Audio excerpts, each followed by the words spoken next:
Over 70,000 fans packed into Dallas Stadium for the 2026 World Cup Round of 16. This was the setting for the latest chapter of one of international football's oldest rivalries, the Iberian Derby. Spain and Portugal share more than just a border. They share a history of matches defined by narrow margins and high tactical stakes. In a knockout environment, that familiarity usually makes the game feel claustrophobic. For Portugal, the emotional weight was centered on their captain. At 41 years old, Cristiano Ronaldo was playing in his record-breaking sixth and final World Cup. For him, every minute on this pitch was a fight against the end of an era. Spain, however, arrived with a different kind of energy.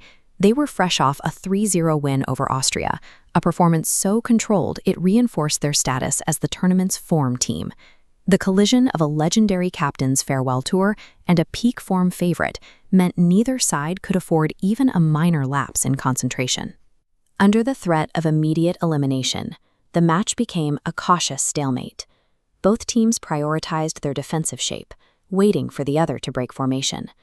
Spain managed to create a few openings in the first half, but Portuguese keeper Diogo Costa kept the game level with a series of acrobatic saves. By the 80th minute, the gridlock was absolute.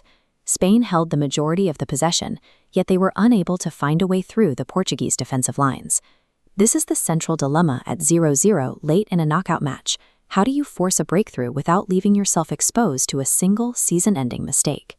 Spain's approach began with a commitment to defensive stability. They prioritized establishing control over the match's tempo to ensure they didn't concede a fatal early goal.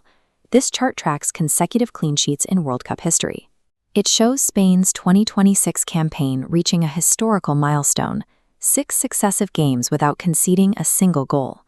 This defensive structure was designed to isolate Portugal's transition play. By clogging the passing lanes, Spain systematically suffocated Portugal's ability to move the ball forward.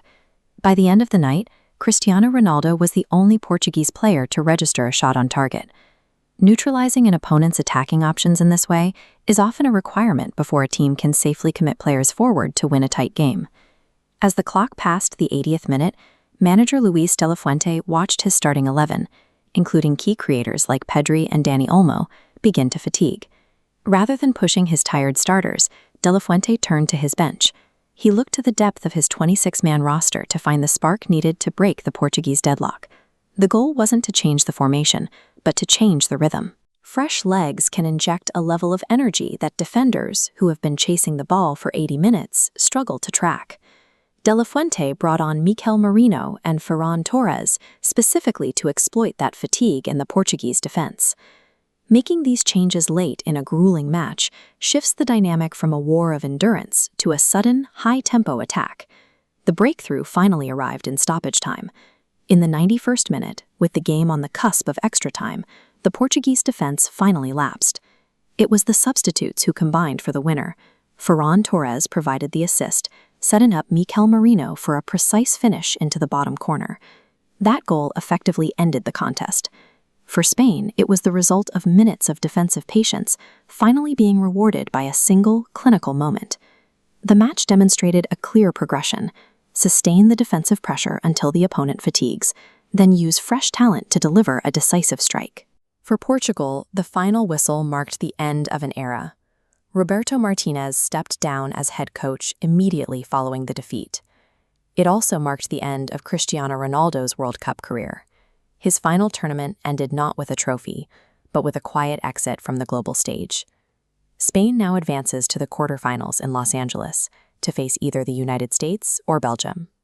Spain's path forward has been built on a specific structure, a defense that has yet to concede a goal in this tournament, and a bench with the depth to deliver a winning blow when the starters have given everything.